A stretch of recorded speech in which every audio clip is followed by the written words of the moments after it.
जय श्री कृष्ण। दोस्तों, श्री कृष्ण कहते हैं, कोई कुछ भी कहे, बस अपने आप को शांत रखो, क्योंकि सूरज कितना भी तेज क्यों ना हो, समुद्र सूखता नहीं है। श्री कृष्ण कहते हैं, जहाँ आपकी कोई कीमत नहीं है, वहाँ पर रुकना अनुचित है, चाहे वो किसी का घर हो या किसी का मन। कोई कुछ भी कहे, बस अपने आप को शांत रखो, क्योंकि सूरज कितना भी तेज क्यों ना हो, समुद्र सूखता नहीं है। जब कोई हाथ और साथ दोनों ही छोड़ देता है, तब कुदरत कोई ना कोई उंगली पकड़ने वाला भेज देता है। उन्हीं का नाम कान्हा है। जो मन को नियंत्रित नहीं करते हैं, उनके लिए वह शत्रु के समान कार्य करता है। श्री कृष्ण कहते हैं, हे अर्जुन, व्यक्ति जो चाहे बन सकता है, यदि वह विश्वास के साथ इच्छित वस्तु पर लगातार चिंतन करे। सिर्फ दुनिया के सामने जीतने वाला ही विजेता नहीं होता, बल्कि किन रिश्तों के सामने कब और कहां पर हारना है, यह जानने वाला भी विजेता होता है। जो लोग बुद्धि को छोड़कर भावनाओं में बह जाते हैं, उन्हें हर कोई मूर्ख बना सकता है। श्री कृष्ण कहते हैं, वक्त से पहले मिली चीजें अपना मूल्य खो देती हैं, और वक्त के बाद मिली चीजें अपना महत्व। श्री कृष्ण कहते हैं, मनुष्य को अपने कर्मों के संभावित परिणामों से प्राप्त होने वाली विजय या पराजय, लाभ या हानि, प्रसन्नता या दुख इत्यादि के बारे में सोचकर चिंता से ग्रसित नहीं होना चाहिए। आत्मा पुराने शरीर को वैसे ही छोड़ देती है, जैसे मनुष्य पुराने कपड़ों को उतार कर नए कपड़े धारण कर लेता है। श्री कृष्ण कहते हैं, जैसे जल में तैरती नाव को तूफान उसे अपने लक्ष्य से दूर ले जाता है, ठीक वैसे ही इंद्रिय सुख मनुष्य को गलत रास्ते की ओर ले जाता है। आपका विश्वास एक पर्वत को भी खिसका सकता है, लेकिन आपके मन का संदेह दूसरा पर्वत खड़ा कर सकता है। हमारा खुद पर विश्वास होना बहुत ही जरूरी है, क्योंकि हम अपने रास्ते पर खुद चलते हैं। वक्त कभी भी एक जैसा नहीं रहता है। उन्हें रोना भी पड़ता है जो बेवजह दूसरों को रुलाते हैं। अपनी इच्छा शक्ति के माध्यम से अपने आप को नई आकृति प्रदान करें। कभी भी स्वयं को अपनी आत्म इच्छा से अपमानित ना करें। इच्छा एकमात्र स्वयं का मित्र होता है, और इच्छा ही एकमात्र स्वयं का शत्रु होता है। श्री कृष्ण कहते हैं, अपनी पीड़ा के लिए संसार को दोष मत दीजिए, अपने मन को समझाओ। तुम्हारे मन का परिवर्तन ही तुम्हारे दुखों का अंत है। खुद को कमजोर कभी नहीं समझना चाहिए। अगर आप गिरते हो तो उठने का प्रयास करो। लड़ो पूरी निष्ठा से अपना कर्तव्य कर्म निभाओ, बाकी सब मुझ पर छोड़ दो। हो सकता है हर दिन अच्छा ना हो, लेकिन हर दिन में कुछ अच्छा जरूर होता है। धैर्य रखिए। कभी कभी आपको जीवन में सबसे अच्छा पाने के लिए सबसे बुरे दौर से गुजरना पड़ता है। रोना बंद करो और अपनी तकलीफों से खुद लड़ना सीखो, क्योंकि साथ देने वाले भी शमशान से आगे नहीं जाते। समय जब न्याय करता है, तब गवाहों की आवश्यकता नहीं पड़ती है। एक उपहार तभी असली और पवित्र है जब वह हृदय से किसी सही व्यक्ति को सही समय और सही जगह पर दिया जाए, और जब गिफ्ट देने वाला व्यक्ति के दिल में उस गिफ्ट के बदले कुछ पाने की उम्मीद ना रखता हो।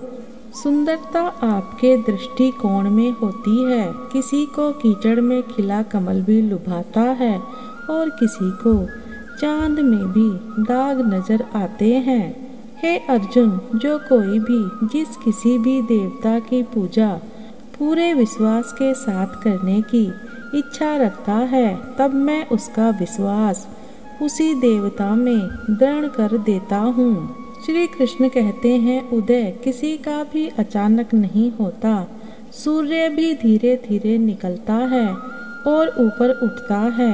धैर्य और तपस्या जिसमें है वही संसार को प्रकाशित कर सकता है। हे अर्जुन, स्वर्ग प्राप्त करने और वहाँ कई वर्षों तक वास करने के पश्चात एक असफल योगी का पुनः एक पवित्र और समृद्ध कुटुंब में जन्म होता है। हे अर्जुन, जो व्यक्ति अपने समान सर्वत्र सम देखता है, चाहे वह दुख हो या सुख हो, वह परम योगी माना जाता है। प्रेम हो या प्रार्थना ये तो मालूम नहीं, पर जो आपसे है किसी और से नहीं। अहंकार और संस्कार में फर्क है। अहंकार दूसरों को झुकाकर खुश होता है और संस्कार स्वयं झुककर खुश होता है। सेवा सबकी करो, मगर आशा किसी से मत रखो, क्योंकि सेवा का सही मूल्य ईश्वर ही दे सकते हैं। जब सत्य की असत्य से लड़ाई होगी तो सत्य अकेला खड़ा होगा और असत्य की फौज लंबी होगी, क्योंकि असत्य के पीछे मूर्खों का झुंड भी होगा। अकेले रहना तुम्हें यह भी सिखाता है कि वास्तव में तुम्हारे पास स्वयं के अलावा और कुछ भी नहीं है। जब परिवार के सदस्य अप्रिय लगने लगे और पराये अपने लगने लगे तो समझ लीजिए विनाश का समय आरंभ हो गया है। क्रोध आने पर चिल्लाने के लिए ताकत नहीं चाहिए, मगर क्रोध आने पर चुप रहने के लिए खूब ताकत चाहिए होती है।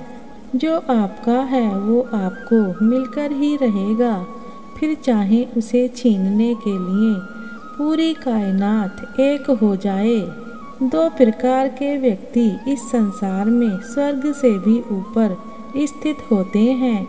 एक वो जो शक्तिशाली होकर भी क्षमा कर देते हैं और दूसरे वो जो दरिद्र होकर भी कुछ दान करते हैं। प्रेम शरीर या सुंदरता को देखकर नहीं होता है, प्रेम हृदय से होता है। जहाँ दो हृदय मिल जाएं, वही प्रेम जन्म लेता है। किसी भी व्यक्ति को अच्छे से जाने बिना दूसरों की बातें सुनकर उसके प्रति कोई धारणा बना लेना मूर्खता होती है। अगर साफ नियत से मांगा जाए तो ईश्वर नसीब से बढ़कर देता है। जब भी विनाश होने का प्रारंभ होता है, शुरुआत वाणी के संयम खोने से होती है। जीवन में सब कुछ खत्म होने जैसा कुछ भी नहीं होता। हमेशा एक नई शुरुआत हमारा इंतजार कर रही होती है। जीवन में यदि खुश रहना है तो अधिक ध्यान उस चीज पर दें जो आपके पास है, उस पर नहीं जो दूसरों के पास है।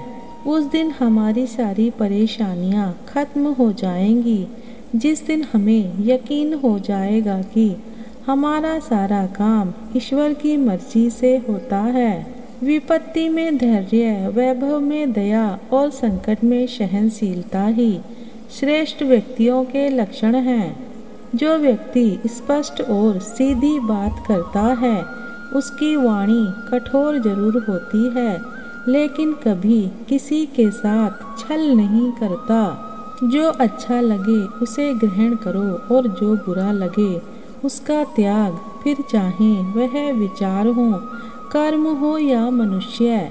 बुराई बड़ी हो या छोटी हमेशा विनाश का कारण बनती है, क्योंकि नाव में छेद छोटा हो या बड़ा नाव को डुबो ही देता है। परिवार और समाज दोनों ही बर्बाद होने लगते हैं जब समझदार मौन और नासमझ बोलने लगते हैं।